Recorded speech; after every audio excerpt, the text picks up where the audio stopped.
All right. What's going on, everybody? Welcome to another episode of Family Finance Friday with DJ the Money Coach and Nick Westbrooks. And this show is brought to you by the DJ the Money Coach team and the Seven Spheres of Money system. And before we head to tonight's beach, hit the like button, share with at least 5 people, and hit that subscribe and notification bell so you can become aware of when these amazing and very important programs become available.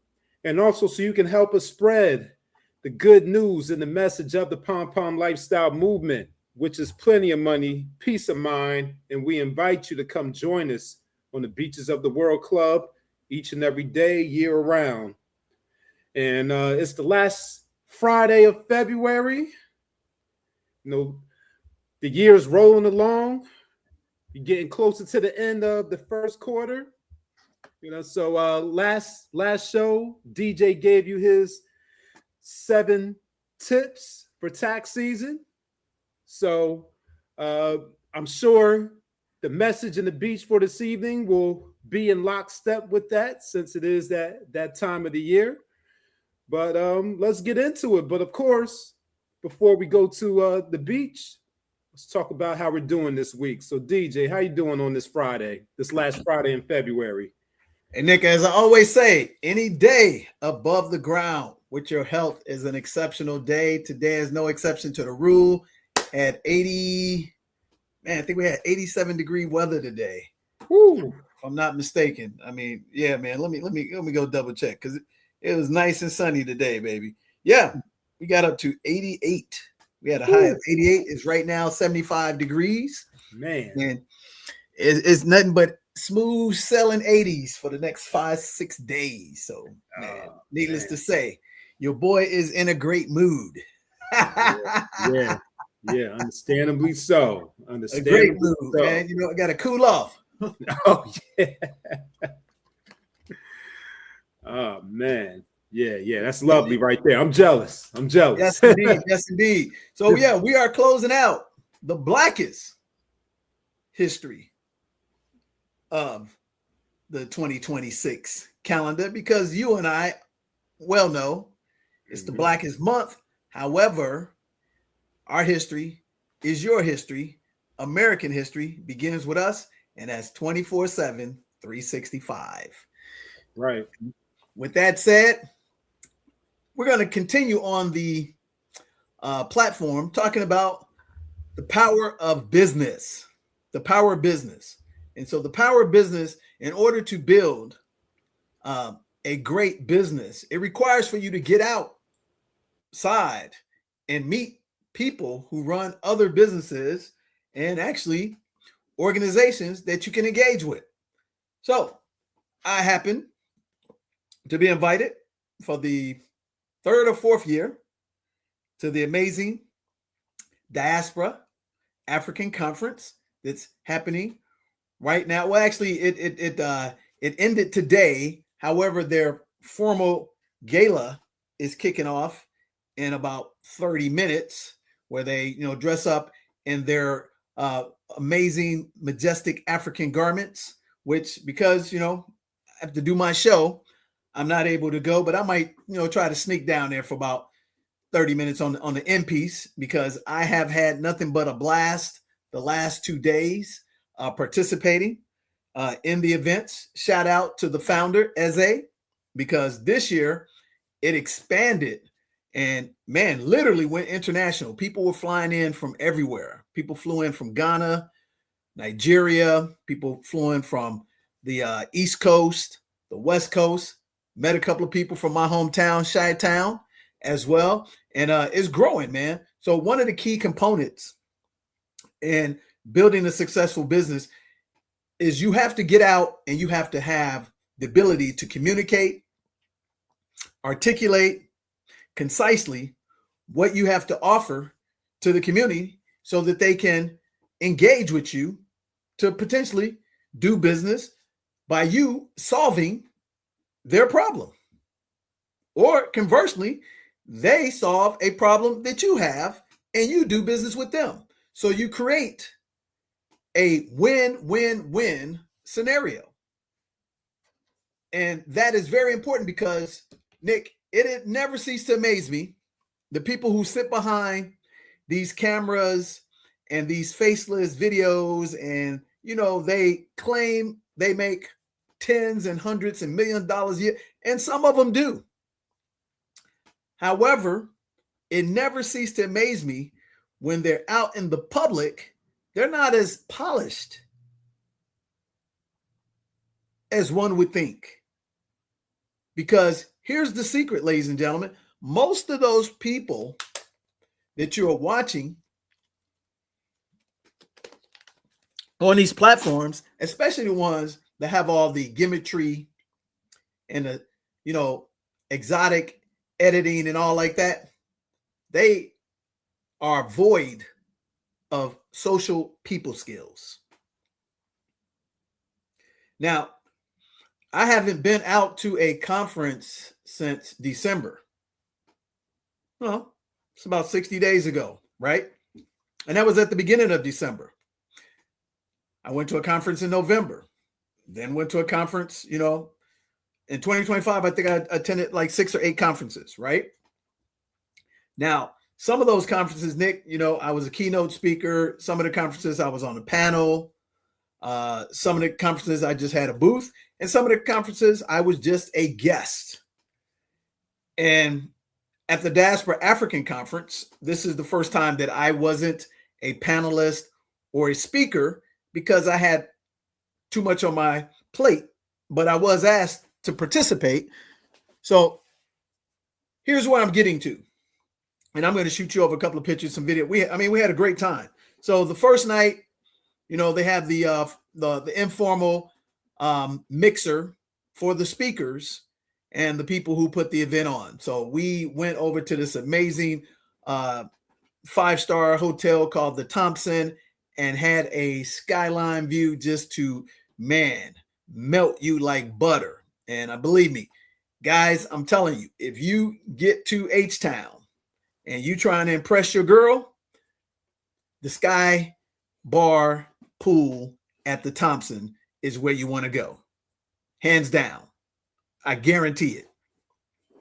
So we go out and we meet and, people are interacting and things of that nature. But you can see, Nick, some of the people who are, I would say, what would be the proper word to say? They I don't want to say unpolished because they're high-end professionals. This group were degrees up the wazoo, all the way up to the thermometer, PhDs, MDs, attorneys, all of that. However, some of them did not possess the skills to engage with people socially. So one thing I want to teach you right now, ladies and gentlemen, from a business perspective and even from an employee perspective, you have to have the ability to form people. Nick, so if you can put that up there, this acronym, which I love, it's real basic: form. F.O.R.M.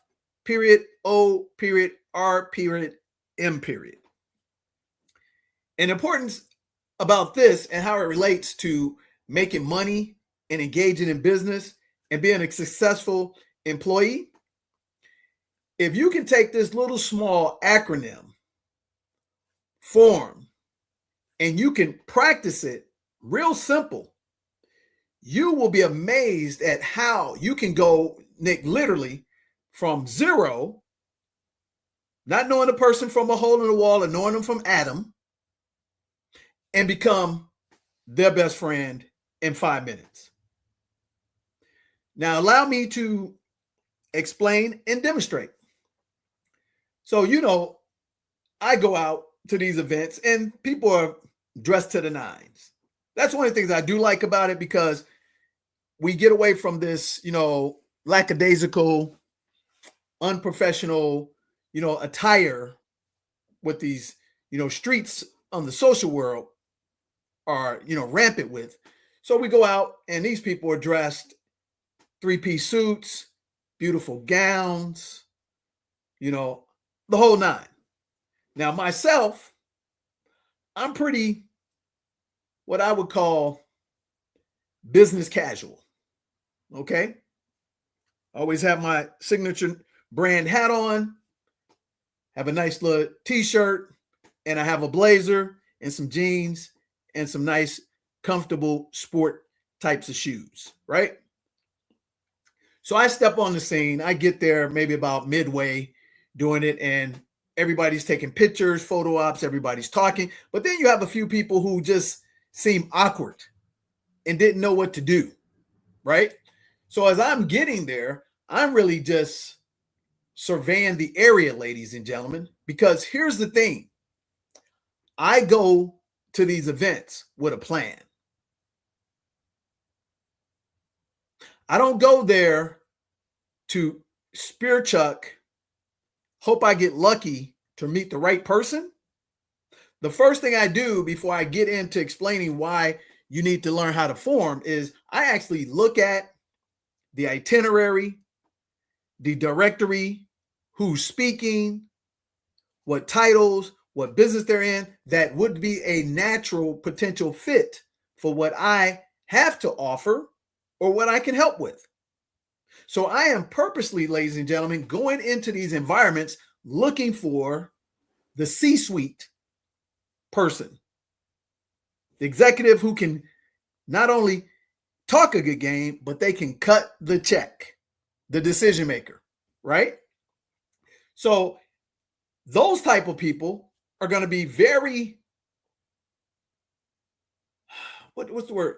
They're going to have a gravitational pull where everybody's coming to them. Everybody wants to be around them. So you don't want to be like the fanboy or the fangirl. You actually want to be the person that intrigues this person, that they want to get to know you, because they're so busy being polite, diplomatic, that they have to engage people that sometimes, let's be honest, it's a waste of their time, but you're in the public arena and you have to be approachable because you represent success where most people are trying to get to, right? So from a business perspective, ladies and gentlemen, number one, have a plan. Number two, before you go to an event that you've been invited to, check and see, do they have a directory online? Who are the major players? Who are the speakers? Who are the panelists? What are their backgrounds? How these can be an affinity to what you're doing or what you can offer them. Have a nice little informal introduction, available in your head just to how to engage them. And knowing that it's not a quantity scenario, Nick, it's a quality. If you are an up-and-coming entrepreneur, small business owner, and you want to get a lot of business, if you get to the decision maker who runs a pretty sizable business or has influence with other sizable organizations, you get him or her, you got everybody. But a lot of times, entrepreneurs, especially young ones, they're going and trying to get everybody, and then you can look, and so then in essence, they don't realize that's kind of a turnoff. And most people in high positions, they're not going to be rude to you. They're just going to be pretty much kind of, hey, that's nice, but they're just going to kind of, mosey on way, and most time may not even tell you what you did or you didn't do right that not allowed you to engage them. And nothing's wrong with that, because you have to learn. But in this day and age, because people depend so much on these tools and they're always down doing this, they have lost their ability just to have a regular conversation with anybody. So what I do, I plan, I find out who are the people who I need to speak to, who can help me, but most importantly, how I can help them. And I begin to engage them by using this amazing acronym called FORM. So the most important topic to a person that you're trying to engage with is themselves.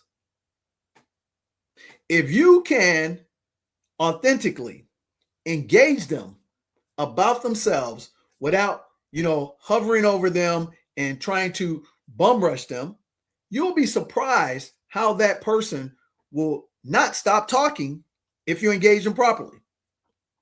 So I get to the place. I see everybody's popping. Eze, who's the founder, everybody's hovering around them. They're taking pictures and everything. Even though I've been on his platform as a speaker, as a panelist, I stayed back in the cut. No rush. Saw a couple of people that I recognized from the year before, gave the little head nod because they're engaging in conversation. So I'm just standing there for a little bit and I see a couple of other people going around. So I see a lady who looks like she's kind of new to the networking event, right? So what I did, I warmed up and ingratiated her. So I, hey, how you doing? Gave her an authentic compliment. If I'm not mistaken, I think she had on some very unique glasses, compliment on the glasses. And I think I even cracked the joke because there was a spiral staircase that we were getting close to. We were like, oh man, we don't want anybody to roll down. So that kind of lightened up the crowd. And then all of a sudden I said, hey, man, this must be your first time here. Yeah, it's my first time here. And, she was a little reluctant. Then I said, hey, well, what do you aspire to, to get out of here that, maybe, we can be of some assistance to you. So she kind of lightened up a little bit. And I said, hey, what industry are you in? Because I said, you look pretty sharp and you look like you have high level intelligence. So, hey, nice little authentic compliment, cracked a little joke. Then she said, hey, you know what? I'm in the IT digital card business. Oh man, wow. Now check this out, ladies and gentlemen. I happen to have been, and you know me, Nick, I document everything, right? We were the first creators of the digital business card. And you know what? You can actually go on my site and you can actually see it. It was called ID Me in 2017, 2016. It was so far ahead of its time that people were just like very scared, like, oh, you're going to take my information?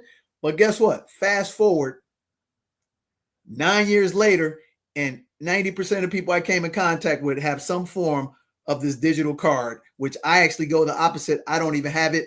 I go the old school way purposely. So she happened to be a person, had the technology. She had a little card. So she's telling me how it works. So I went along with it. Let her engage me, popped on, showed me how she can exchange information. Oh man, this is spectacular. Amazing. She had some little modifications. It's like, man, cool, man, awesome. And at that point, could not stop her from talking, man. So I didn't talk to her about her family, but her occupation. You see that, ladies and gentlemen? I engaged her about her occupation, and she just kept talking.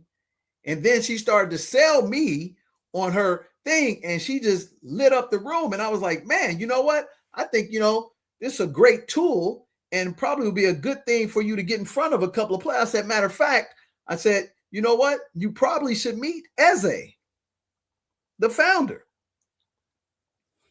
So needless to say, I made a real quick friend. Now, there was nothing that I needed from her.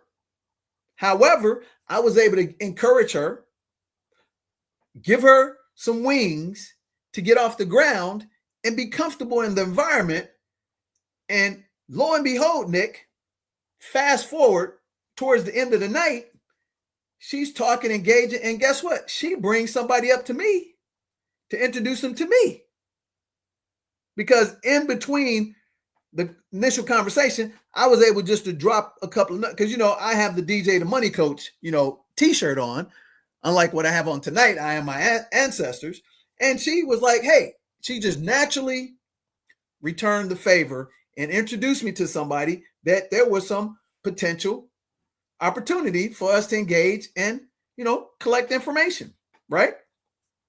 So as we're moving through the event, now I see the 2 or 3 people that I need to meet.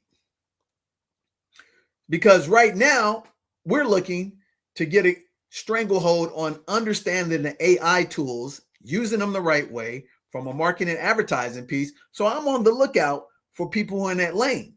Now, I was actually realized that on the directory and I forgot what you call it when they give you the events for each day. What do they call that thing? You have it on your phone, but they let you know the lineup, all the events, what time, the breakout sessions, all of that, the backgrounds of the speakers and everything. So there was one speaker on there who was speaking specifically about AI marketing, and also homeschooling in the diaspora, and came from Ghana. Her name was Io, right? So I saw her, and she had this nice, incredible quad pod little contraption where she popped up, and she has a very successful YouTube channel as well. So as she began to wanting to get in front of the big digital banners and everything to shoot her little, snippet for her, show, because she was going to be speaking yesterday, I said, oh, so she had things, she had a little drinking, so she wanted to put her drink in. So I moved out of the way and make sure her drink was, protected. So she's shooting her little, intro for her show to say, hey, I'm here from Ghana, bop, bop, bop, having a good time. So people are like, man, that's amazing, apparatus, little quad pod she has, got to know. So guess what I do? I saw her after she finished, let her do a thing.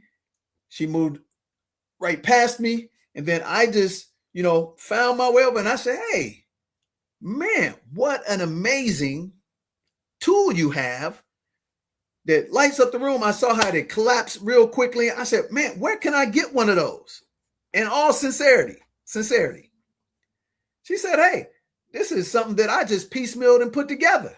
So she pops out a couple of little pieces, shows me how to put together. I said, man, that is amazing. I said, let me tell you this. In all seriousness, if I'm you, I'm going to put that thing together and seriously thinking about putting it in a marketplace and trademark and put a patent on it, because I've never seen anything like it. And I said, here's something that you should know. She said, what? I said, do you know that the stool, with the 3 legs and the seat, that actually came into creation by 2 different people who actually realized that the stools made the seat stable. But the person, I think, who originally came about of it left it on the floor because they didn't have the wisdom to actually figure out the leg part. So as I'm engaging her, she starts talking about that. Man, she's excited and everything. I said, so I noticed, hey, you're an expat. She said, yeah. So she's talking about that. And then immediately I go in and say, hey, how's your family making the adjustment in Ghana? Family. Got her talking about her family. She tells me, she has 4 children, tells about her and her husband, talks about her occupation, started talking about what are the things she's excited about and the message that she was going to deliver tomorrow night. Now, here's the funny thing. She had told me that she noticed when I came in, she was like, oh, I noticed, I thought you were an introvert. That's what she said to me. She said, because you weren't saying anything and you were just standing there. And I said, wow, really? I said, quite the contrary. But I said, was I, emitting negative energy? She said, no, it wasn't negative energy. I said, did I come across something? She said, no, it's just seemed like you were to yourself. I said, well, actually, I had just gotten to the venue and I like to kind of observe a little bit before I engage. And she's like, man, I'm sorry I misjudged you, because I like to, talk to everybody. Because when I first saw you, looking at my apparatus, looks like it was nice. But I said, nah, when I first walked by him, didn't really seem like he was, the type of person wanted to be speaking to people. But the reality is we exchanged information, Nick. Lo and behold, we talking deep because we got some, stuff that we could talk about, getting on her show, talked about the technology. We talked about the importance of financial education. Obviously had a chance to show her a couple of clips of the resort. And again, guess what, ladies and gentlemen? I now got one of the most sought after speakers for the conference become an advocate for me, guess what she does? I'm engaging with other people, just like the other lady, ladies and gentlemen. She comes and brings me a guy named Shelly, who's a big time finance guy. And we're talking in a group now. Things are getting real good with a whole bunch of people interacting. The room is hot. It's popping, man. I at this point, I've got good 5-6 solid contacts that gonna make some opportunity for us, right? And she's like, hey, you gotta connect, man. Y'all gotta connect. So not trying to be or say, hey man, give me a second. We're exchanging information with people. So I lean over and Shelly sees we busy. He comes in, he pops his digital card. Hey man, just take a snap of my digital card and we'll talk when you finish. But here's the message, ladies and gentlemen. How important is this? Because see, I came into the room with a plan. I know how to engage people where from zero, you can become the hero, because I just naturally, through practice, ladies and gentlemen, this wasn't, something that I was born with.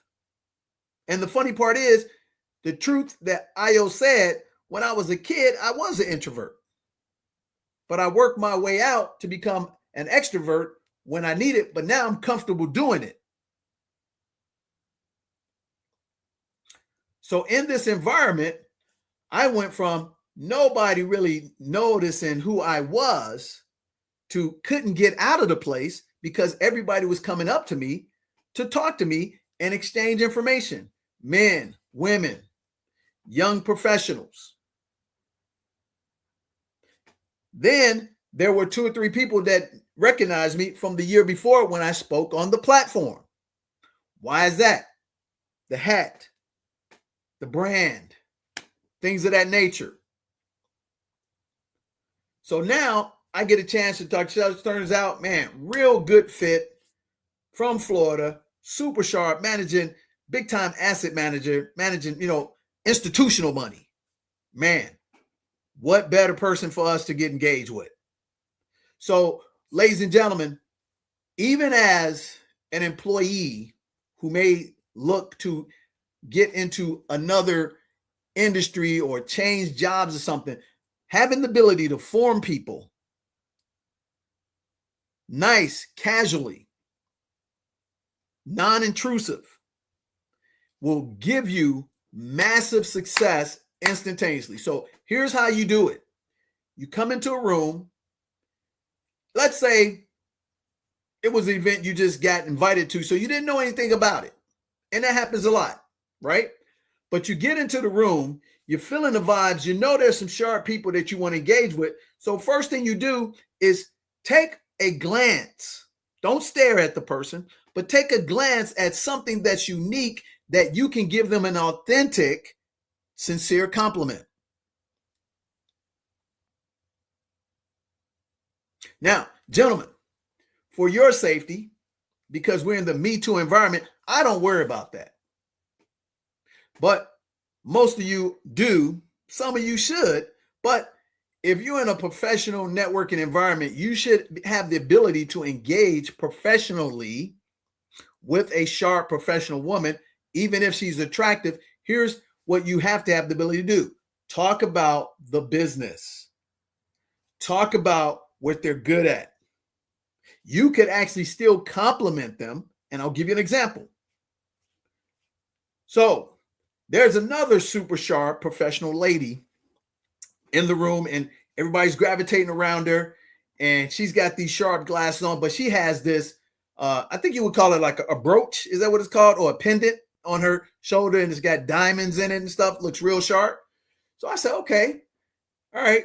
Everybody's sharp. So I get a chance. I'm doing my talking. So I kind of just slightly gravitate towards her. And then I say, hey, man, that is a super sharp pendant that you have on your lapel, because she had a blazer type suit on. And I said, what does that represent? And in all sincerity, I did not know because I glanced at it. But when she told me and I really looked at it, it was a no-brainer. And she looked at me. She was like, really? I said, yeah, really. I said, it's very sharp. I said, some amazing, gems in it, looks like, diamonds, and it wears well on your business suit. You see how I did that? I didn't say, man, oh man, you fine, baby. Damn, that's banging. I said, great enhancement, complimentary, pendant on your amazing business suit. Same translation.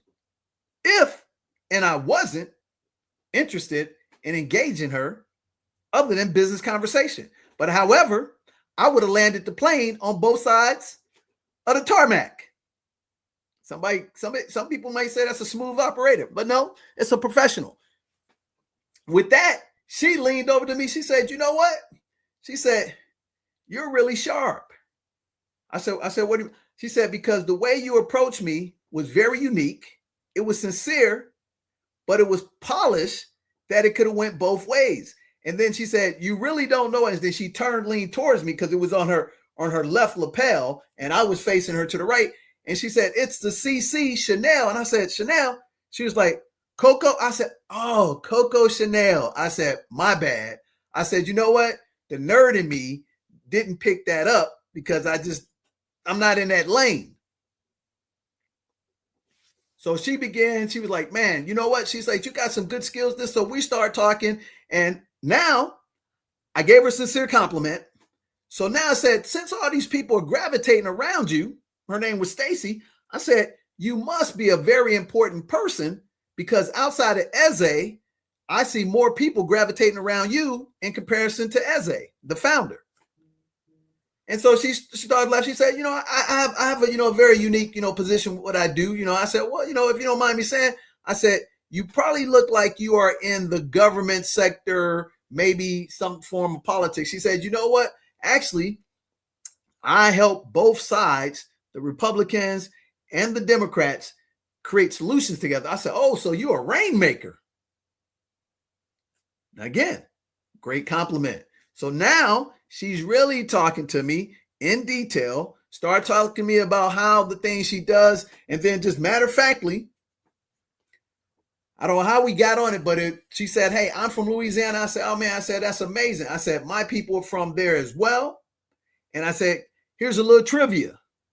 Since you're, into, the rainmaker business, and she was very adamant about, the power of us keeping our power in our precincts and stuff like this. She was talking. I said, I got a little trivia for you. She said, what?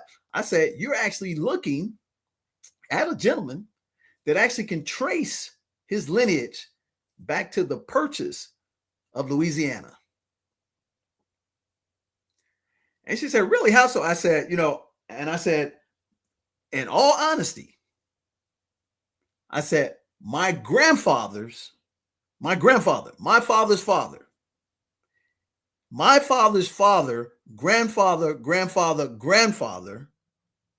actually played a pivotal role in making the Louisiana Purchase happen. At that point, she looked at me, she said, you know what? You should be telling your story. I said, well, unfortunately, I don't know that much about it, but I can tell you we have a book written on them. And I said, I just came and to know about it about a couple of years ago. I have the book in my office and I've read it multiple times. And then she said something funny. She said, you know what? I thought at first that you could pass for, Indian or something like that, Arabic or something like that. So I was like, really? I said, I'm a black man.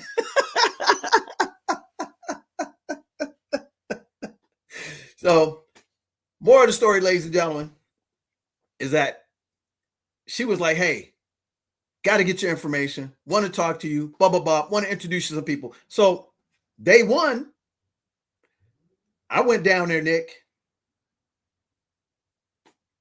invested very little capital, but I came out with a ton of riches. But most importantly, ladies and gentlemen, I gave a ton of riches as well, because I too saw people, introduced them to people while I was there, and put on my servanthood leadership hat and made people excited to engage with me. So immediately I met my goal, knocked out 4 or 5, but actually came away about 7 or 8. Really good, strong contacts, immediately engaged with me, asked me to set up appointments with them. That's day 1, Nick. So we go back yesterday. So I go back again. They have another amazing event at the St. Regis Hotel, another one of these 6-star, real upper crust hotels, like dynasty type stuff. So I go to the event because, again, I'm busy working during the day. And I go down. This time, I said, hey, I actually go without my cap. I went without my cap, Nick. I took the hat off. I spruced myself up. I actually put on a similar t-shirt like this. Wore a blazer. Had my, brand glasses on. Felt a little naked without my cap. So I go down and get to the joint. I mean, this place is posh. I was like, oh man, I might be a little underdressed. But again, I roll into the lobby, valet parking and all that good stuff. Look around, people, again, dressed to the nines. They have this room like a lounge room that they reserved for themselves. So I get in there again. I come in here's another tip, ladies and gentlemen, from a business perspective, being an entrepreneur, being a C-suite, somebody up and coming, being a young entrepreneur, being somebody who want to get a new job, get connected. I personally, since I'm seasoned, I don't show up right when they're opening the doors for anything. I like to let the people get settled in, get relaxed, let down their guard. So don't be too anxious going into an environment. However, the opposite of that, which is super positive, is to stay as long as you possibly can if the person who's dropping the nuggets can make an impact in your life. So there's a saying, come early, stay late.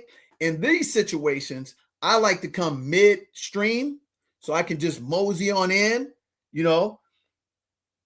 that pretty much nobody really, notices me or anything like that, because I'm not trying to upstage anybody, but I just want to flow in. So last night, I flow in, I get into the venue, and lo and behold, Nick, they're doing a network introduction. This is what I wanted to get to in terms of the awkwardness of very high-end people with multiple degrees that are so busy doing stuff on a computer that they never learn social skills. So we're in the nice little secluded lounge area that you can only one door in and one way out because it was reserved by them. And I didn't know that they were having everybody, no matter who you were in the room, had you get up and give yourself 3-5 minutes to sell yourself to the audience. So a lot of the people in there were like, oh man, I gotta get, yeah, man. So the MC or the moderator, he was like, yeah, everybody in here, this is the diaspora. We're going to tell about what we do, how we can help people, and you better not leave out of here with less than 5 solid contacts, name, number, etc. Right? So I'm not prepared for this, Nick, right? So I come in on the back end and I'm looking at these people getting up, got, like I said, triple degrees, running great, successful businesses. So I'm just saying to myself, and I know I'm going to be like one of the last 2 people because I'm literally on the end. And some people give them great speeches, a lot of them stumbling and bumbling, but successful. There were a couple of doctors in there with tongue-tied. There were a couple of technician people in there with tongue-tied. There was even a couple of guys in the financial service business that were like reluctant to really say what they do. And I'm just saying to myself, wow, man, all these super sharp people in one room. Ladies and gentlemen, it had to be coming in and coming out collectively a good 40, 50 people. And I could tell you not one of them had less than some professional degree.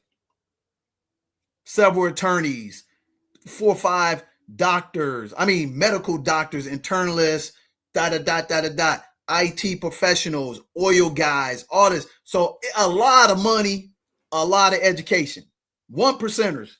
And in this audience, Nick, ladies and gentlemen, it was primarily Africans because the head guy is from Nigeria. So there were a lot of Nigerians. There were people from Ghana. There were people from Congo, Cameroon. And for me, I started looking, I was like, wow, man, look how these people have come here and they have risen up with work, determination, a plan, and no fear to engage people. So it's about time they got around to me. I said, one thing I noticed, here's another tip, ladies and gentlemen. Don't be long-winded.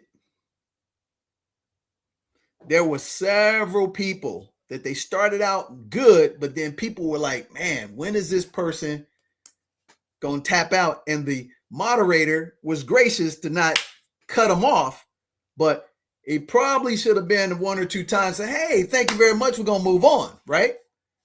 So I'm saying to myself, I want to be short, concise. I want to tell them who I am, how I can help them, and how you can engage with me. So when my turn came around, first thing I did, ladies and gentlemen, I projected my voice. I'm a small guy. I'm 5'6". There were a lot of tall guys in that room, tall women in the room. So the first thing I did, didn't yell, but I projected my voice. And the first thing I said was, I complimented the whole audience, Nick. I said, wow, what a group of amazing, highly successful people. Man, I'm fortunate to be in this room with you. What that took, like 5-10 seconds. Immediately after that, ladies and gentlemen, hey, I'm DJ the Money Coach. I help corporations during open enrollment to help their employees understand finances, insurance packages for the employer to the custodian to create a win-win for everybody. But I said, but what I'm most excited about being in this room with all you international people is to tell you how we can help Zanzibar be better than advertised. So I'm getting everybody's ear, Nick. I said, I got 3 things. What did that take me? About another 15, 20 seconds, a minute. I said, here's what I want to help us do in Zanzibar. I want to help you start businesses in Zanzibar because I have a corporation in Zanzibar. Number 2, I want to help you bring revenue to the economy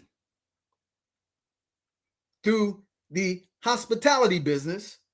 And number 3, I want you to come and take a bucket list trip with DJ the Money Coach and engage us in the pom-pom lifestyle. And I said, here's how you can get in touch with me. DJTheMoneyCoach.com, at DJ the Money Coach. I said it twice, and I said, how do you engage us in Zanzibar? Go to Zanzibar.com, escape to Zanzibar.com. And I said that twice, and I gave them that information. Now, mind you, that took me about 3 minutes. I had them, ladies and gentlemen, wanting me to say more, but I stopped early. Just like you're told when you go to somebody's house, leave before they want you to leave. Now, guess what happened, Nick? After everybody did their piece, they said, now, hey, let's get up and just engage with people, get those contacts. Nick, let me ask you a question. Give you 3 guesses first, two don't count. Do you think I had to go after the people, or do you think the people came to me? Oh, they came to you. You darn right, bro. They came to me, so much so, Nick, that here's another thing. What are one of the things, and you probably noticed because you've been to several events. What do I normally do for people not to forget me? Oh, you take a picture with them. Boom. Guess what, Nick? I helped everybody in that room. Nobody does that, Nick, but yours truly. And when I did it with the first person, I said, hey, Randall, I said, hey, man, let's take a picture together And that way, because I know you're meeting a whole bunch of people, you might not remember me. He was like, really? I said, yeah. So Nick. Yep. There it is. Yep. And you know what else you do? You take the picture with them, and then when you reach out to them, you send them the picture with the contact. There you go, brother. Yep. There you go. So now, guess what? They're like, man, that's legit. I said, hey, man, go ahead and use it. Before I knew it, Nick, I had about 10 contacts, high level, brother, coming to me. Guy who owns this guy right here I just showed you, a whole bunch of medical facilities, internal doctor. Another guy comes up to me, named Akeem. He's wearing a nice sharp baseball cap, got a nice spread. I compliment him. I said, hey, Akeem, I said, man, I noticed you from across the room because you had this real swank baseball cap on and it went fly with your African garment. I said, matter of fact, this is the first time I came out in a long time without my cap. So I immediately showed him my phone with me and my cap. So we both started. He said, oh, man, I came all the way across it because I want to invest with you. Boom.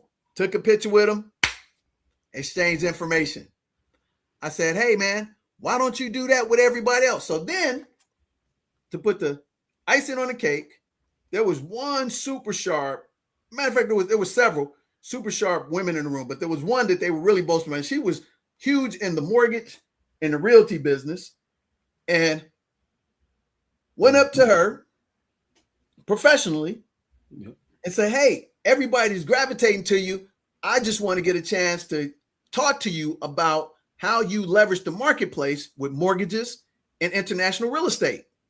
So she was like, hey, let me give you my number.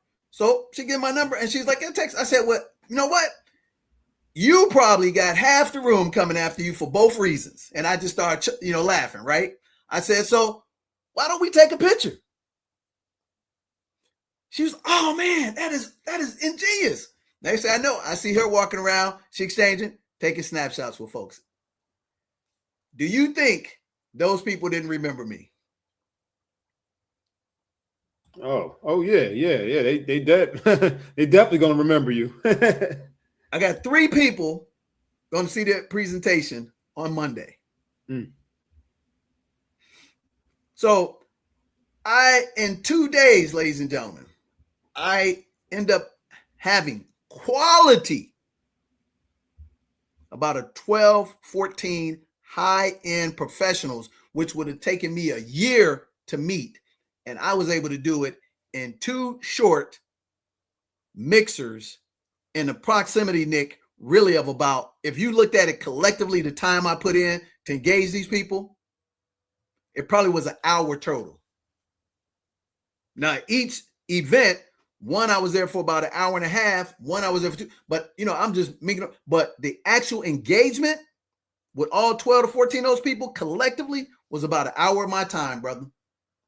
Now, mind you, if I only engage and do business with one of them, it's a massive success, ladies and gentlemen, because these people are the signature decision makers with the purse.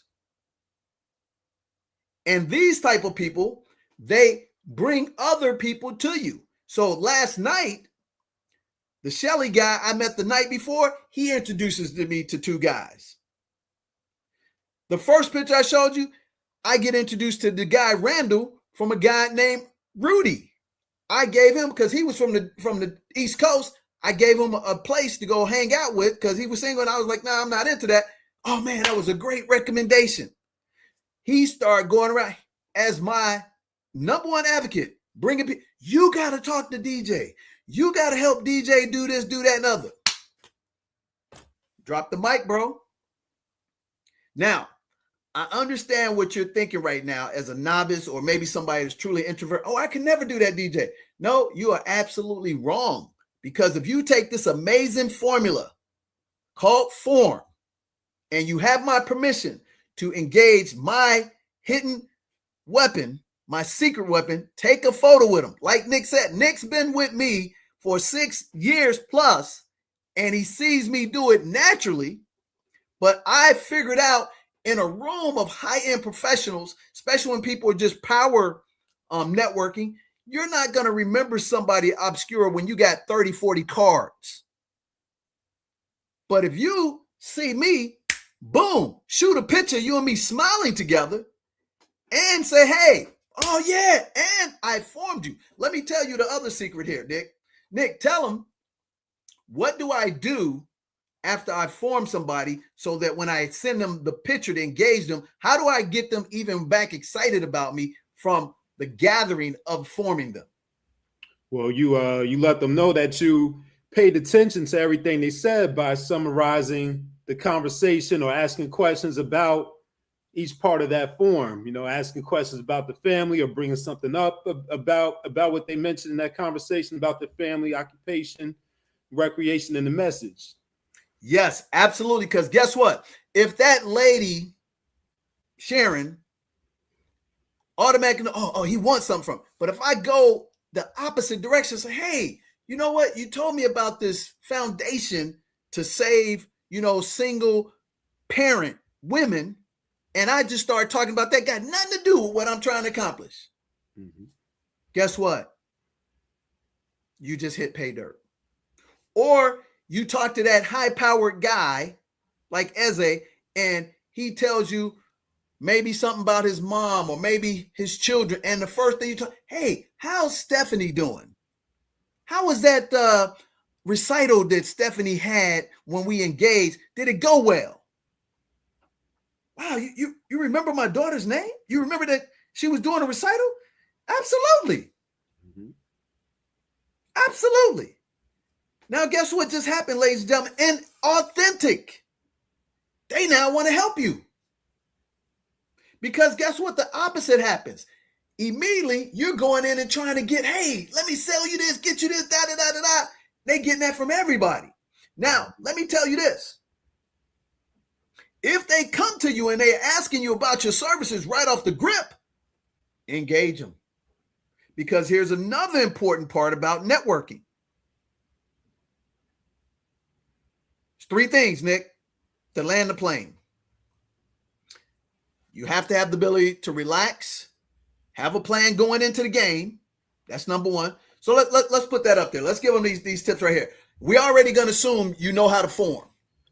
But in order to win, there's a saying in sports. Man, I love this. I'm going to give you 2 sports analogies to bring it home for you. Baseball. The girls love the long ball, meaning they love to see the ball getting hit out of the park. However, home runs very rarely win games. It's defense. It's strategy. It's getting the man from one base to another. Okay? So in baseball, the home run puts them in the seats, but the defense and the managerial strategy playing chess wins the game. Now, in golf, they say you drive for show to get the crowd, jumping up, but you putt for dough. Your short game wins championships. So in essence, ladies and gentlemen, this works across the board with everything. You have to be strong on the follow-up and the follow-through to get paid. If you just go in there and you use these tools that I showed you to step out above the crowd, and you get a whole bunch of people and that them endorphins and stuff and that dopamine has got you on cloud 9, and you don't follow up and follow through, all you did was give a show. You made no dough. So number 1, engaging in the event, Nick, you got to go in with a plan. Got to go in with the plan, know who you're trying to target, how you can help them, and how you can relate to them through form. That's number 1. Number 2, have the ability to give away something to them for free that doesn't really cost you much, and that's a kind gesture. Okay?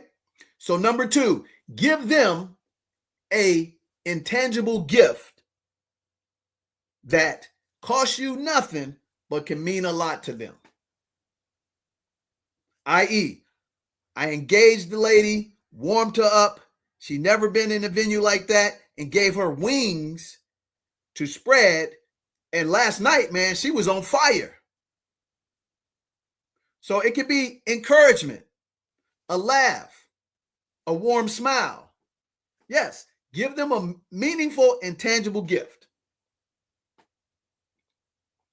Number 3, this is how you close the deal, baby. You take that secret weapon of contacting with form, take the picture, gather some detailed nuggets about them, about family, not necessarily talking about occupation. On these two ends of form, which is FORM, I relate to them, Nick, about their family and about their message. Or if they're really into high-end hobbies and recreation, and that's all they were talking about, I'm gonna, hey man, how was that golf trip? Hey, how was that girls, trip? You understand where I'm coming from? Because now I'm engaging them that I care about you. What did that cost me? Nothing.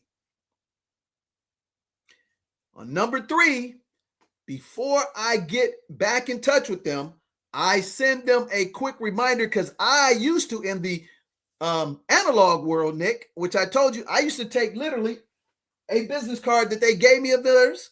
On the back, I would put a couple of 3 notes to make sure that I hit home with them on the follow-up and follow-through. Oh, your wife's name is A. Oh, you are part of this organization. Boom.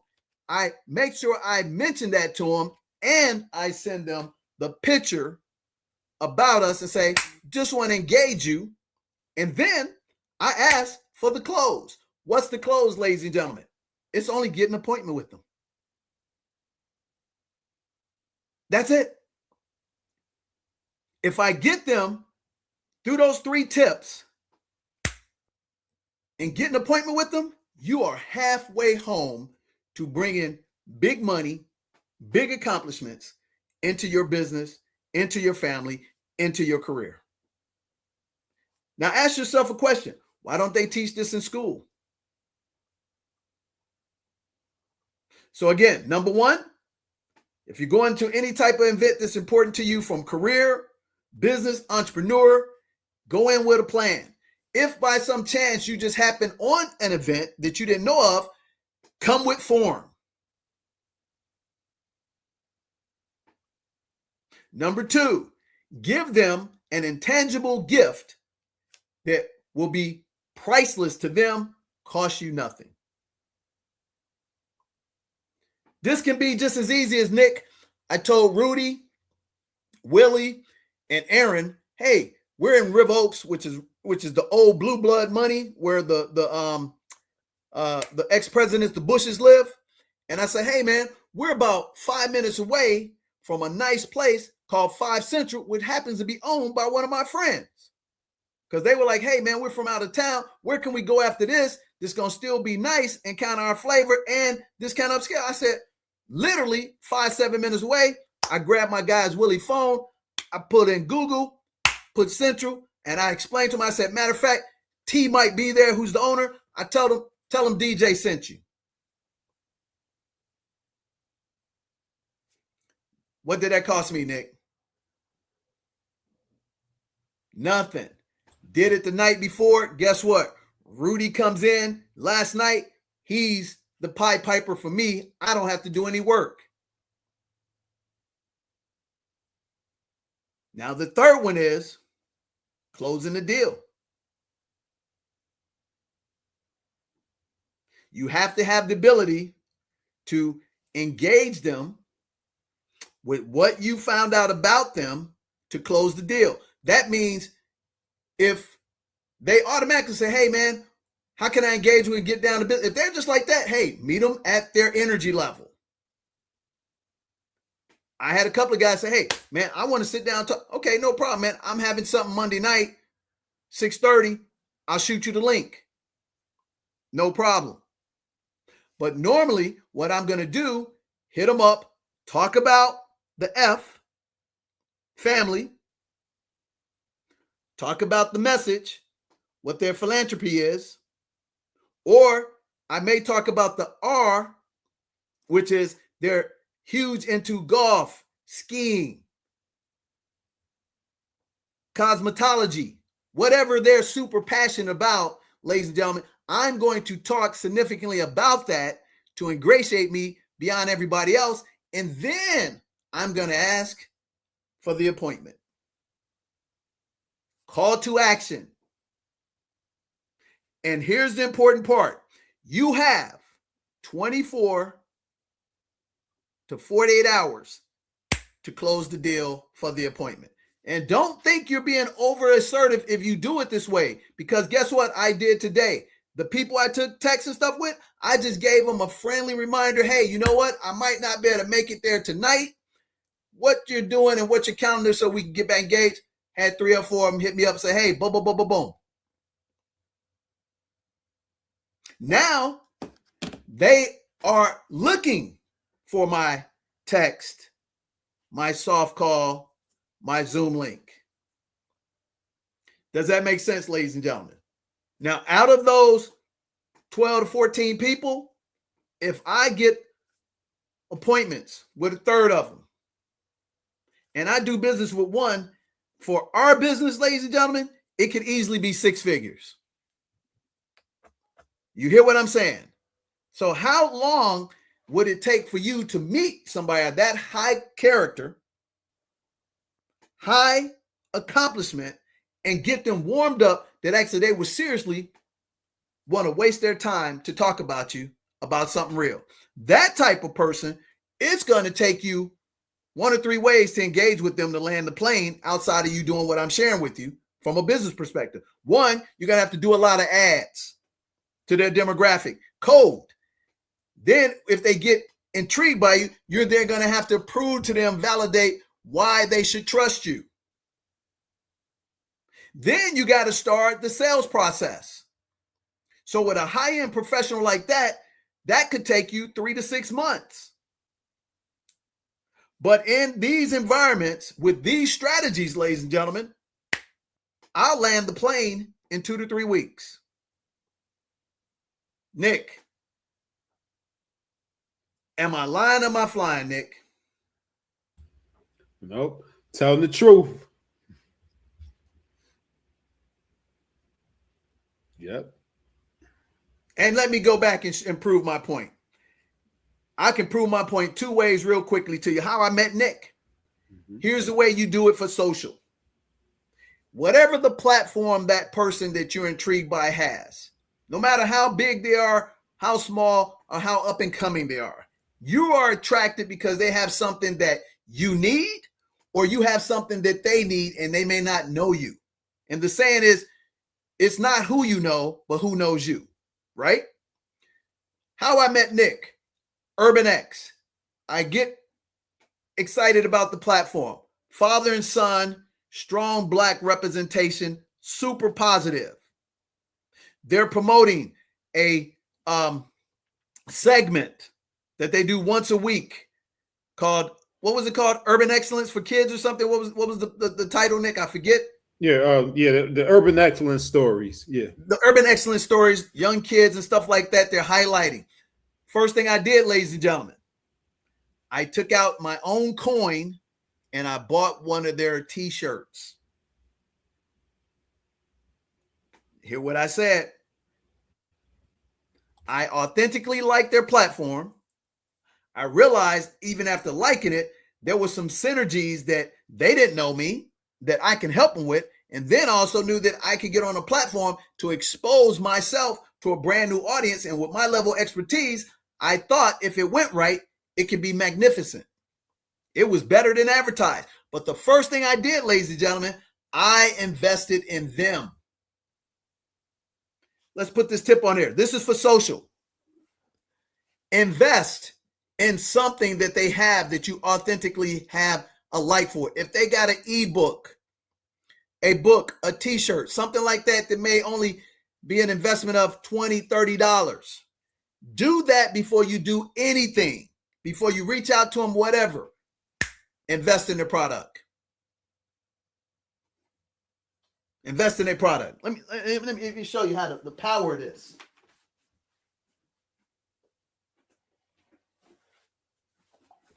I'm giving you the cheat code. And guess what? People pay me tons of money for what I'm sharing with you right now. And I'm not saying that to say, oh man, you need to spend some money with DJ the Money Coach. But what I'm saying is this is an example of giving away something. We're not asking for anything in return. So the first thing I do, I bought the t-shirt. I wear it still to this day. It was black. It had nice gold letters on it. It said Urban Excellence on it. Then what I did, what did I tell you is the magic move with the phone? I took a picture. Matter of fact, I bought 2 t-shirts, one for me, one for my son. I take a picture with me and my son and I email it to Malcolm. Now, you can't tell me he was not going to feel warm and fuzzy about that. Stood out among the crowd because they're getting tons of emails and stuff like that. Everybody wants their child to be highlighted on any program that makes them feel good about themselves. Correct, Nick?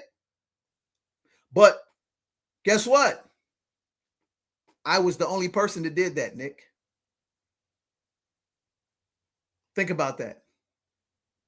Guess what, ladies and gentlemen? In a high-powered rooms of people, some cats were in there making 8 figures. I was the only one taking a picture with them, and they were giddy like kids on a playground. Your number one topic is you. So needless to say, Nick, what came of that ingenious secret weapon with Urban X? How good has it been for us? Oh man, I mean, it was the beginning of a new phase of DJ the Money Coach. You know, DJ the Money Coach was known in the brick and mortar world, but it sparked the origination of DJ the Money Coach on the internet to where we are now on this program. You know? Matter of factly, has it done anything great for you? Oh yeah, absolutely. Because I've been on both sides of the program. I've been on the client side and now the business side. You know, so I went through the program, got my foundation restructured and built on a stronger foundation, and then I joined on the business side and received a lot of the benefits on the business side as well. And then guess what? Here's the best part about it. We actually have a real solid relationship. Mm-hmm. Exactly. Priceless. Man, Nick is my ace boon coon. Mm-hmm.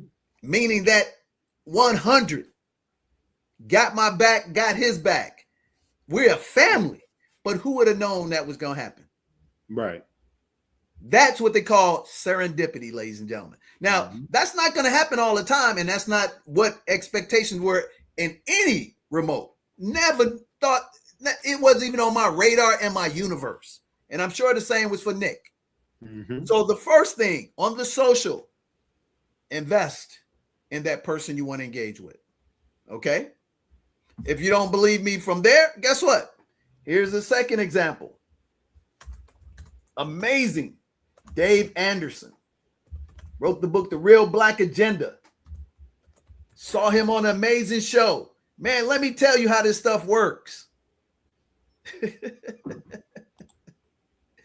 Saw him on the show in November. Bought the book right off the grip from him. Didn't buy it on Amazon where it is. He said, hey, man, if your brothers and sisters really down with me, hey, go to my website, buy it from me. So I don't have to give Amazon 50%. Bought the book, Nick. Mm-hmm. Read the book. Loved the book. Then I reached out to Dave. Sincerely. Fast forward, guess what? We're about to do retreats with Dave Anderson. Major player. Now, not only that, ladies and gentlemen, the show that he was on, Ask a Brother, amazing, phenomenal, strong young brother. Shout out to Jeff. Licensed therapist, giving great professional advice in these crazy times and talking about real manhood, real traditional family.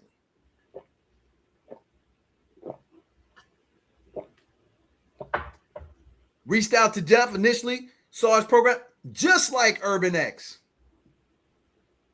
He was so busy back in November, I didn't take it personal. 2 weeks ago, boom, I'm talking to Dave. We chopping up, said, man, that show was great. Boom, you know what I did? Here's another tip. Here's number 2. First, you invest in the person you want to engage with. Number 2, this is where the 4 Ps. You have to be persistent and persevere because people are busy.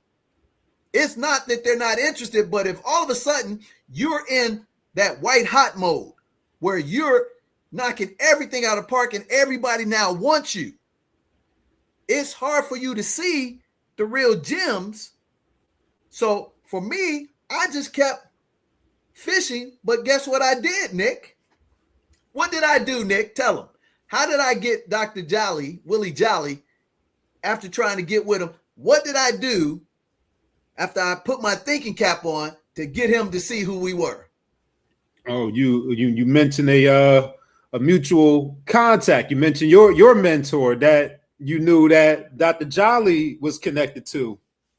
Number 2, Nick, find a person that you know, if you are fortunate, that can be a credible third validation for you to them. This is very important because remember, Dr. Randall Pickett told us. Remember, he said it ain't who he knew, it's who knows him. Mm-hmm. So I said, oh, wait a minute. I'm making that same mistake again. But wait a minute. Dave and I are getting cool. Dave and Jeff do a show together. Mm-hmm. So guess what I do, Nick?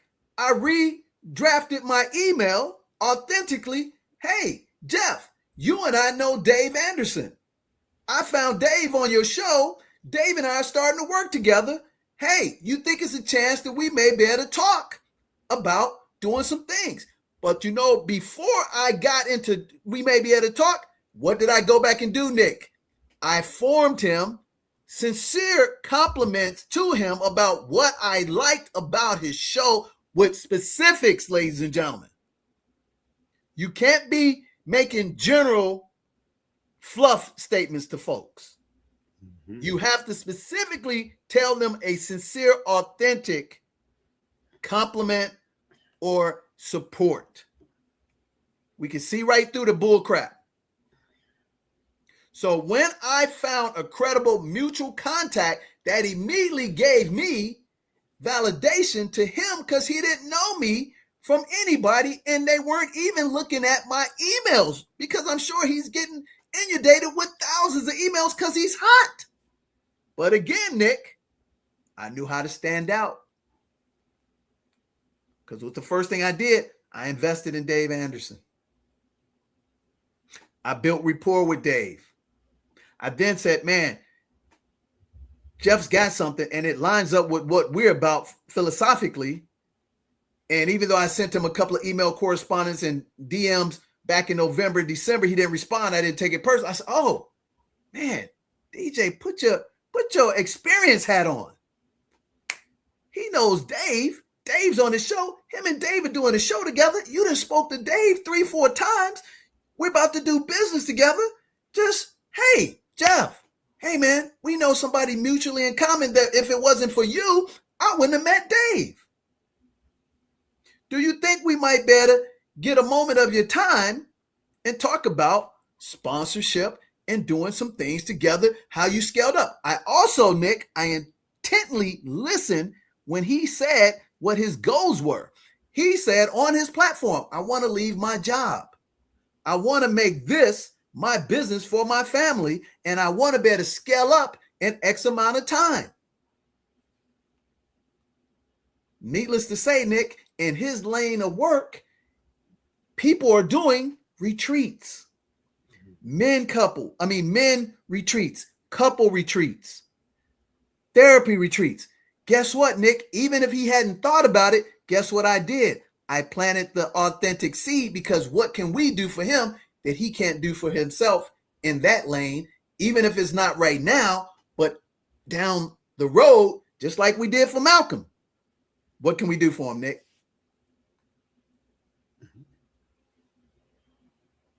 Yep, same thing. Macro, what do we do for Malcolm and them? We changed the paradigm of how they do business. Let's keep it a buck. Now, guess what? They would have got there eventually, but truth be told, I expedited the mission for them.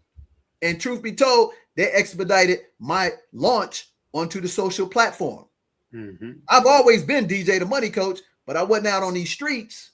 But they gave me validation with a new audience, but I was already me. Does that make sense? So now we made sure we invest in them. We find a mutual contact or relevance that they can see you stand out above the crowd. This is for the social. And this is just as you engaging with people social to social. Because don't you ever wonder how is it somebody new comes on the scene, all of a sudden they start getting all these big players on their show? They're doing something similar to this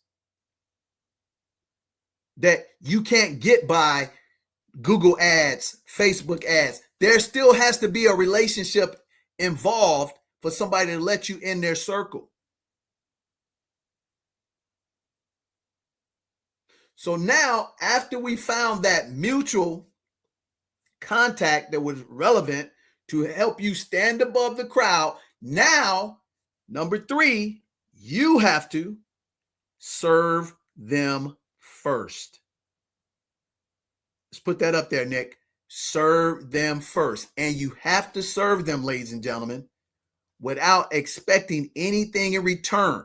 You hope that they will be like you, where they will invest in you, because if and only if, listen to me, when I mean serve them first, that means you're serving their base, their constituents, their patrons. What can you offer them for their people? I.e., what did I do for Urban X? I provided value for Nick. And what did that make Nick feel more about Urban X? He's more entrenched. Nick spent money that he never spent before. Does that make sense, ladies and gentlemen? So find what they may not be thinking they need, but because you are a great student and you listen, you got 2 of these, 1 of these. So I intently listen. Oh, he said he wanted to scale up. He want to leave the job. And he wants to make this big for his family and his legacy. In order to leave the job, ladies and gentlemen, let's say I'm not in his pockets and I won't ever be, but if he's a professional, which he is highly accomplished as a young professional, he's probably was making close to $100,000 a year. And for him to leave a job and he's married and got a family, you got to better make 2, 3x to leave that job. So here's what I know. I can do a couple of things for him. I can provide, and what I told him, Nick, I said, hey, I not only in the immediate future can give you a platform to do retreats and couples and stuff like that. Immediately, I noticed you talk about everything except one thing that's critical for the confidence and the stability for the black man, for the black woman to follow him. What's the number one thing the black man got to have for a black woman in your age group to even listen and respect him? Yeah, guy had that green, that money. There you go. So how could you not talk to them about financial literacy?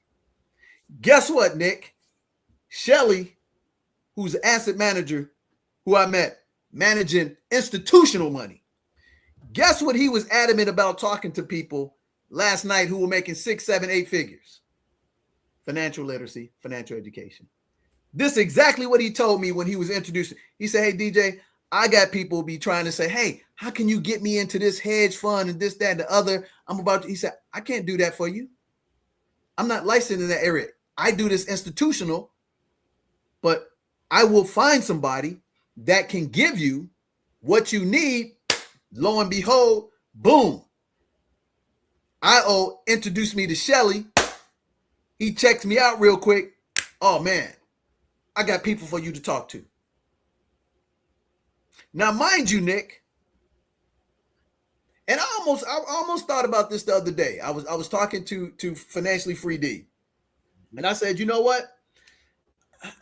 I don't think it's a value add anymore for your community. You know, people in their 20s or 30s, they think they know everything. They think they got it rocking. But you know what? I walked in that room with them 100,000, 7-figure, multi-million-dollar people, and they were talking about the importance of financial education, financial literacy. I immediately snapped back out and said, you know what? We got to get back to providing that service. Because guess what? It's more needed in trying times than it is in good times. Mm-hmm. So what I did with Jeff, I said, hey, I'd like to talk to you about sponsorship. Because I know, you need some support. I'd like to talk to you about your future of when you scale up, you're going to add this component to your ecosystem.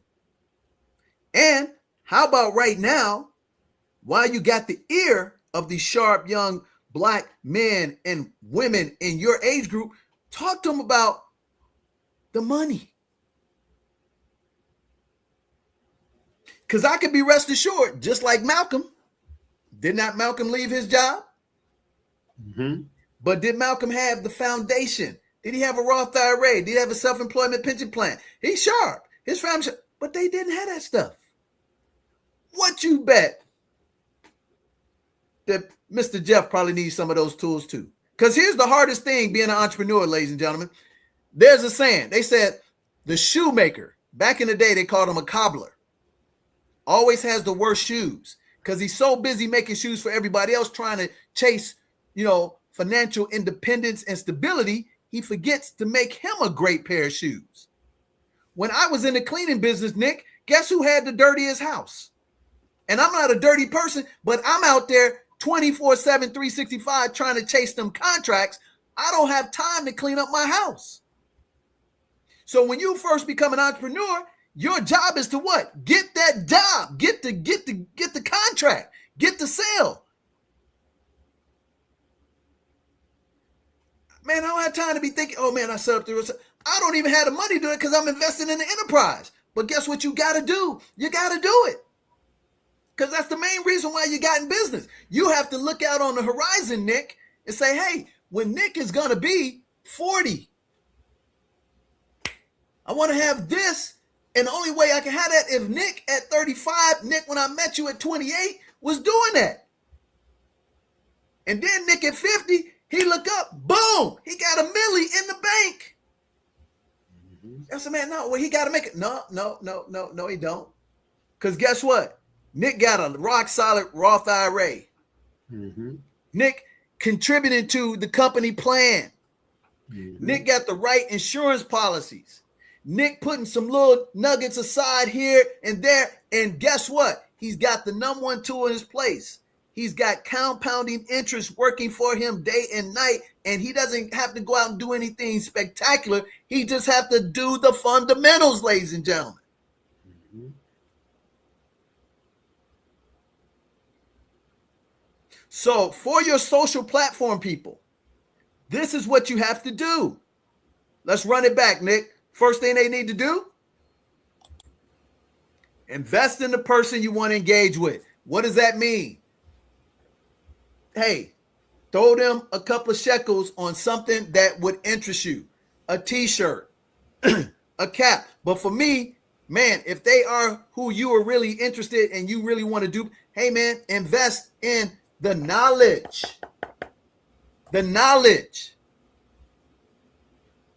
Pick up some gear.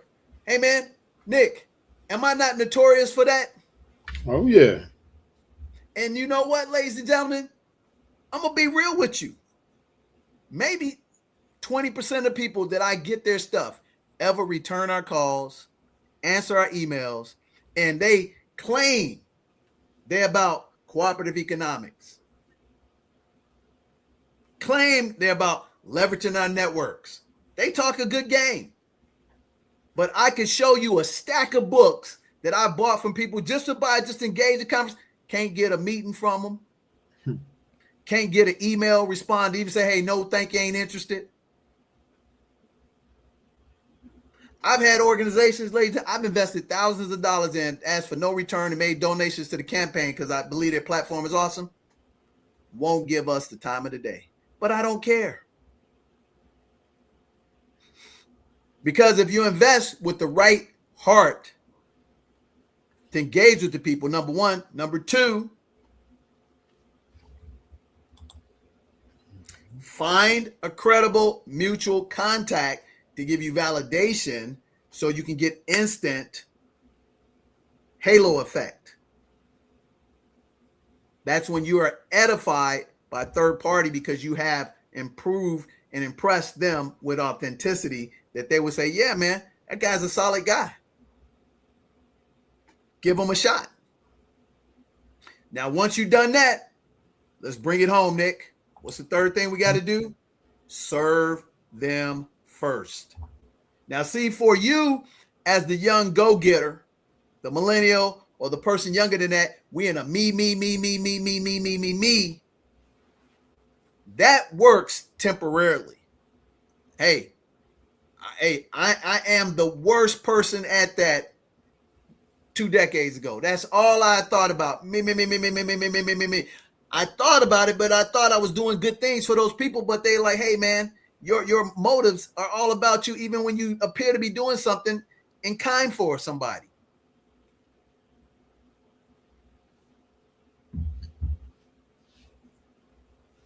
Serve them first. How do I do that? I intentively find out what their needs are that they may not know or they may have expressed and don't know how to get to it. So one of the gifts that we have is we have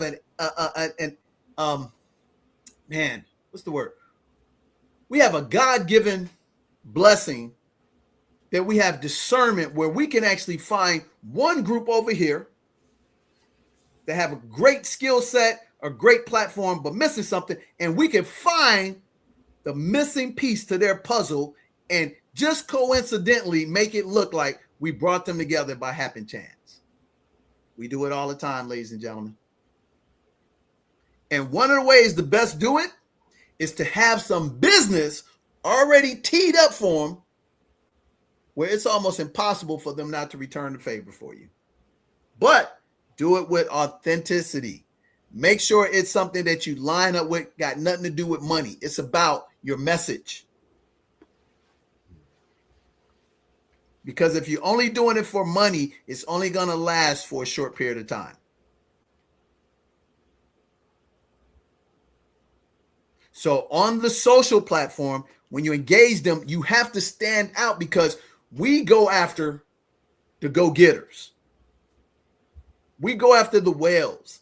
And sometimes it takes longer, but the hardest thing is to get them to see you through the crowd because the crowd is massive. But we just gave you on the real B2B side. So let's run it back and give them all 6, Nick, and we're going to get out of here. So in the physical world, this is a requirement that you have a set of skills. Like my man would say, I have a certain set of skills. I am a professional superstar at networking. Now that may sound egotistical, all that stuff, but guess what? That's the truth because I have mastered my talent into a masterful skill. So I've given myself the ability to go to events that I know nothing about or I'm invited to, and I first have a plan of attack. Once I get into that engagement, I engage. Number 2, I put my form into action. And then I engage. Number 2, Nick, give away, again, a meaningful, intangible gift. Do you guys see the parallel on the social side? What I say is the closer on the social side. Serve them first. The getting them close to the closer in the physical analog world is giving them a meaningful, intangible gift that's priceless to them, but costs you nothing. But guess what? It's going to ingratiate you with them so much so that you'll go from not knowing them code to you're almost like bosom buddies. Now, in the analog world, let's bring it home. Number 3, close the deal. How do we close the deal, Nick? What do we do for them, Nick? Well, they're either going to ask to engage with you, or you're going to re-engage, but yeah, how do we re-engage with them? How do we use our tools? Yeah, so you reach back out with the F and the M, primarily the F and the M part first of the form, and then you request the appointment. Yep. And you send them the picture. Send them the picture of you and them. Exactly. And you can do it in the reverse because it all works well as long as you're doing it with authenticity, ladies and gentlemen. Trust me on this. This is where I have to share with you. I've sat down face-to-face on stages with over 25,000 people in 25 years. And these fundamentals work regardless if we have technology or not. I was taught by a master salesman named Nick Kennedy, who was the general manager at the car dealership I worked at, was called Fairfield Ford in Midlothian, Illinois, suburb of Chicago. 90% white and working white, that they ain't really get down with black people. But however, Nick Kennedy told me, hey, DJ, this is how you're going to be successful here because I see the talent in you. I'm a millionaire, but I'm going to tell you how to break into this field and be the number one star if you do exactly what I tell you. Guess what, Nick? I was naive and I did exactly what Nick told me to do. And you know what? I became number one in like 6 months. So what I'm telling you here, ladies and gentlemen, he also told me, he said he drew this little illustration where it was like two fat bellies and they were facing each other. And it was like, man, what is that? He said, you got to meet the people. That never goes away. In any business, no matter what happens in technology, the best salespeople, the best movers and shakers, you got to meet the people face to face. So in the bricks and mortar world, if you want to rise up career-wise, you want to become an entrepreneur, you want to grow in the C-suite, running a multinational billion-dollar business, these are the fundamentals that have nothing to do with your intelligence or your technical skills. These are the soft skills that make it happen. So if you take these, and this episode is the power of all-star, superstar networking, both in the analog world, which is the real B2B world, and then in the social world, it's real simple, Nick. Let's run it back to them. So we might as well call this the 3x3, bro. We're gonna start talking about this more and more because it was so evident that the last couple of days, I thought maybe I was going to be rusty, but knocked it out of the park. And I'm not trying to pat myself on the back. It's just a testament to the skills that have been developed. So number one, what do we do on the social platform, Nick? We invest in the person you want to engage with. That means I buy the t-shirt, I buy the cap, But most importantly, if they're resonating with me from a, authentic heart to heart, I'm getting the knowledge, baby. Regardless if I ever talk to them or not. But guess what I'm doing for the community? I'm eating and being who we want to be with each other. I'm automatically making sure my dollar rotates multiple times in my community. Think about that. You're so quick to go get the European stuff, the Korean stuff, the Chinese stuff. How about we get the real Black agenda and rotate the dollar more than 30 seconds in our community? Because guess what? When I purchased the real Black agenda, that went to another Black man's business, and he put it back into another Black man's business. So there's 3 times it rotated, and now we come, full circle, and it's going to come 6 times and be scalable, given everything goes the way it should, because 3 authentic brothers with the same message from different, what is it called? The facets of a diamond, right? They're here, I'm here, and we come together, boom, we all get to the peak, to the apex. So invest in the person you want to engage with, and do it with not any expectations of they gotta give me something. Do it because it's the right thing to do, and because you want to apply the platinum rule, baby. Okay? So number 5, which is number 2 on the social front, now that you got them there, now if they are a rising star or a well-established star or the person in the industry that everybody's coming to, and since they get day in and day out thousands of communications from thousands of people, they have no idea. So they have a team to properly gatekeep and to eliminate the bull crap, right? How do I get through that as an authentic person that knows I have something of value that can help their end user?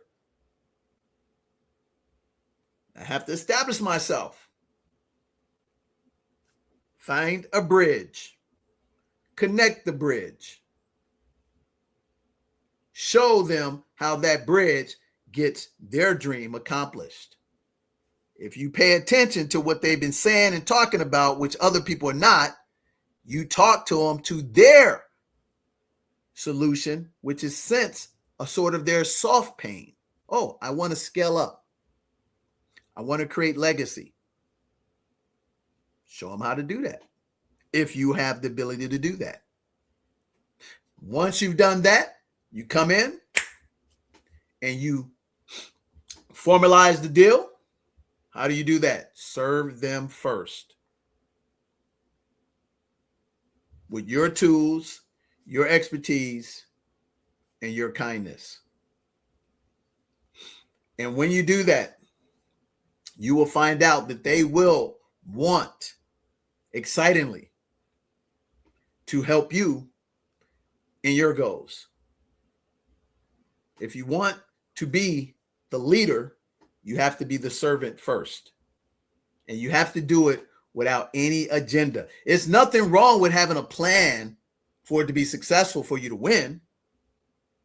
That's A-okay. I hope you understand what I'm saying, because all businesses have to have plans, and they have to do things in order to engage, to make the environment conducive for them to have good success, legally, ethically, and morally sound. So there's nothing wrong with that. So one of the things is sharing with them up front. If they say, hey, why are you really doing this? Hey, in all sincerity, I know I can provide some things that you need for your patrons, your constituents. That's a win for you. They're happy. You're going to be happy. And now I know that you can provide some things for me after your constituents got your product, your service.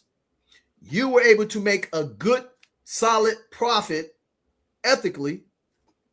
What I would hope that would come from that is that you would allow me to come on your platform or recommend my product or service that legitimately can continue to help your people.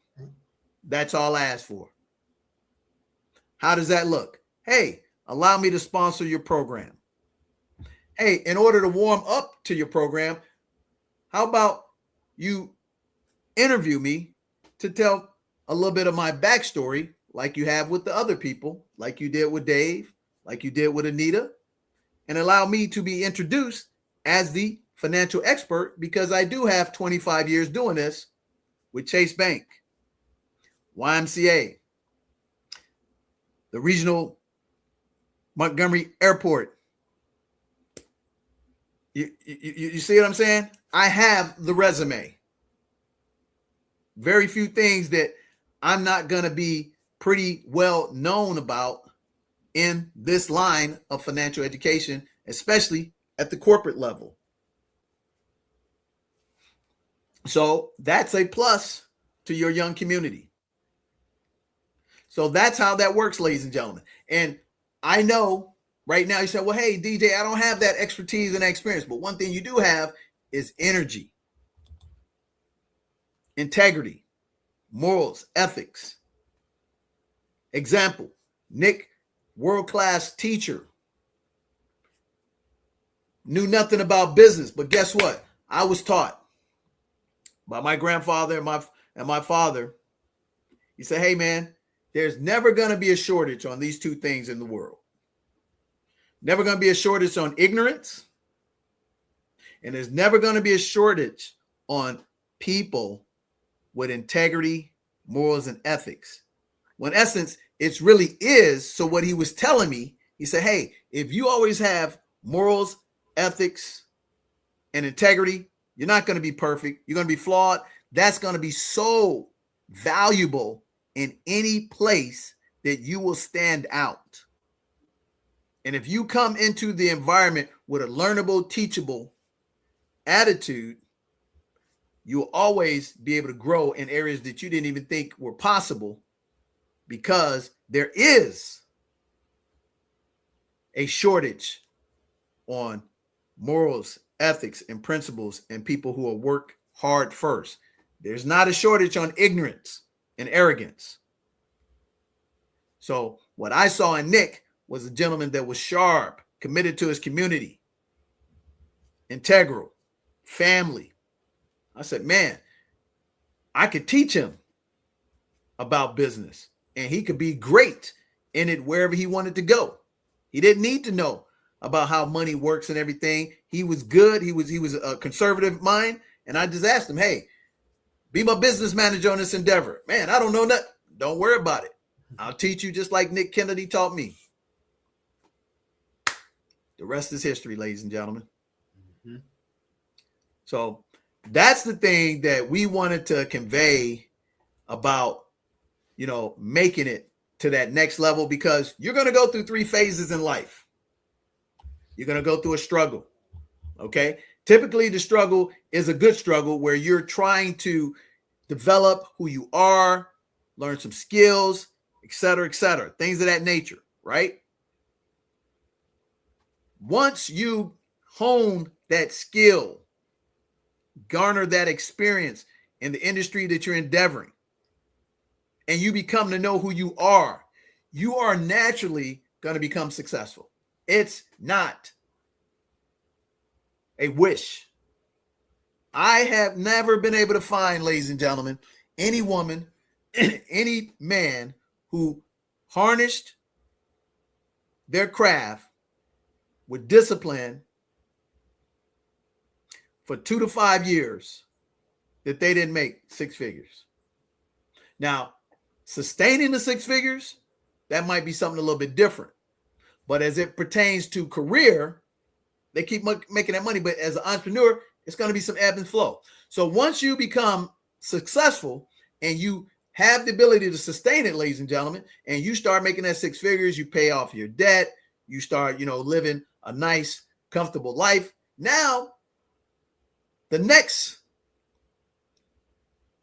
apex, which very few people get to, and it's a couple of different reasons why. One, because most people are selfish. and they have no aspirations other than helping themselves. As long as they're not hurting anybody, there's nothing wrong with that. However, in order for our community, our neighborhood, our country, and better yet, our world to actually be better off, we have to have some people who have a vocation that seek out significance. And it's hard because a lot of sacrifice and investing is required for significance. And like Maslow said, self-actualization, maybe only 2% of the people ever accomplish self-actualization. Has nothing to do about money. It's about being at peace with who you are and why you are here and what your purpose is other than serving yourself. So those three phases, struggle to success and significance, is basically you helping other people get to where you've gotten or garnered the skills and experience to become a whole person and be dynamic, where you have to pour into their vase over and over again, just like you had to have poured into you, especially when you make honest mistakes, then you make silly mistakes, but your intentions are right. It requires a lot of patience and a lot of wisdom. Very few people willing to endeavor down that road, but the ones that do, man, they impact our world. What it was, Jesus, he recruited 12, I think it was, or 6. They captured billions. Muhammad, same thing. Recruited a handful, captured billions. There's no reason why you can't. There's also, last but not least, there will also be times in life where you'll have a second struggle, even once you had success and significance, because you're making so much radical change in the marketplace or changing the pendulum to get back to where it's supposed to be. There's a struggle that comes along that most people are not, equipped for. Man, couldn't be more excited to have shared Family Finance Friday with you guys today. And we're going to call this one The Power of Networking for Significant Success. The power of networking for significant success. So take these 6 rules. These are rules and principles. 3 you utilize in the physical world, and 3 you utilize in the social world. And then when you bring them together and they create an interdependent relationship, you have become a superstar the right way. And there's no endeavor, business, or anything that you won't succeed at if you apply the 3x3 of the power of networking successfully for significance.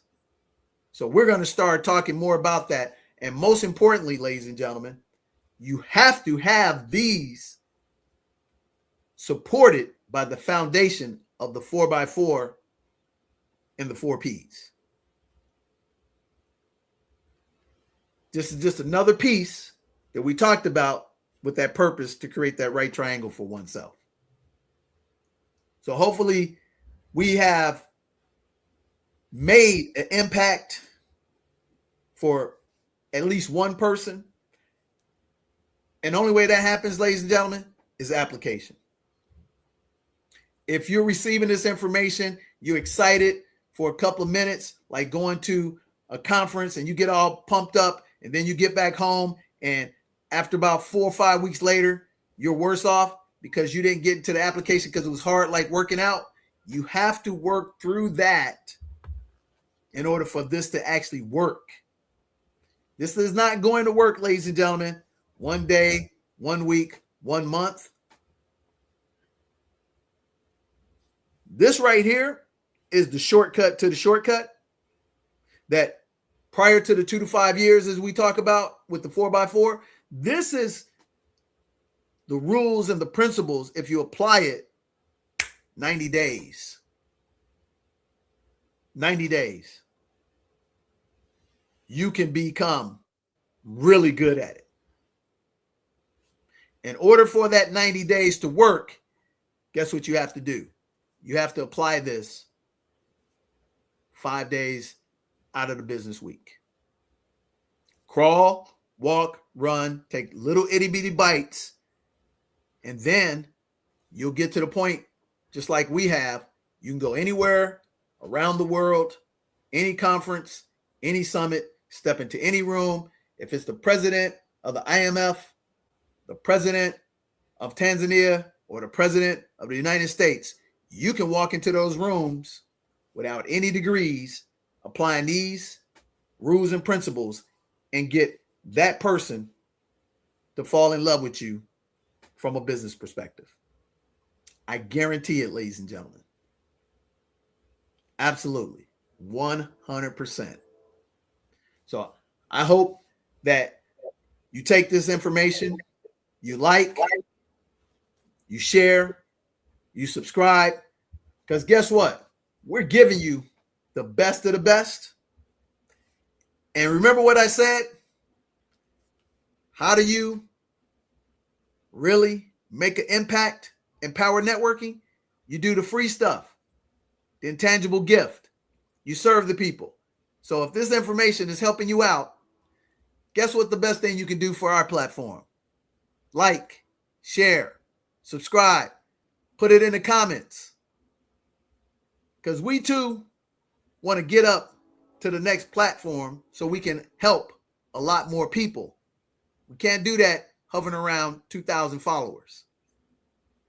But at the same time, regardless if you do or not, we're still going to serve the people. So on behalf of the amazing Nick Westbrooks, I'm DJ the Money Coach. You're watching Family Finance Friday, the last edition of the Blackest History Month for 2026. And I would encourage you, if you've done all these things and you want to, experience the pom-pom lifestyle and have a great bucket list trip, man, you got about 36 hours to take advantage of our amazing 2-for-1 giveaway. And I'll be honest with you, I'm surprised we haven't had more people take advantage of this, because not only are you getting one trip, you're getting two, and we even reduced the price, ladies and gentlemen. Imagine that. You can go 7 days, 6 nights, excursions, meals, ground transportation to paradise and the #1 summer destination in all of Africa, to the beautiful white sand beaches of Zanzibar, and come stay with us and allow us to host and treat you like a 6-star superstar at the Pom Pom Suites in Paget. You also can go for 4 days and 3 nights as a gift from us to you in the Blackest History Month of the year to our sister property in El Cabaya in Puerto Plata. And you can do that trip anytime you want. So if this is on your radar and you were thinking, I need to get me an exceptional deal, here's us serving you first, and here's us applying the platinum rule. So I thank you very much for watching. Have a blessed rest of your Friday. Have an amazing weekend, and do something to help somebody else put a smile on their face so they too can experience the pom-pom lifestyle. That's plenty of money and peace of mind. Come join us on the beaches of the World Club in Zanzibar, as well as El Cabaya in the DR. What's happening, Erica Williams? Long time no see. Been watching your show. You've been knocking it out the park. So, hey, guys, I'll see you in paradise. And I hope you enjoy the warm weather we have as well. God bless.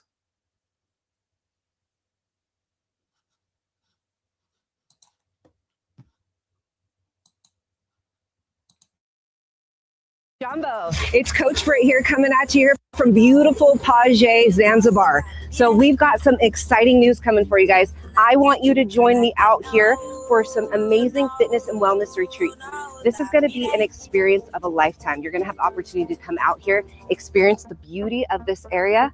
And I'm going to introduce you right now to the man who's behind it all right here. This is DJ, the Money Coach. He is the owner of Pom Pom Suites. So thank you, Brittany. Won't you guys come join us for 7 days, 6 nights as we partner with the amazing Coach Rodriguez in paradise. I'll see you on the beaches of the World Club right here in Zanzibar.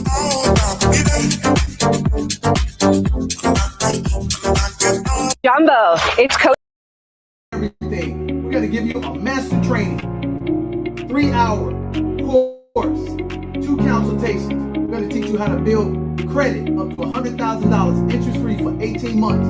Pay off your home in 7 to 10 years. And most importantly, create $8,333 a month. Passive income. It's a $997 course. You get it all today for $97. Hit that link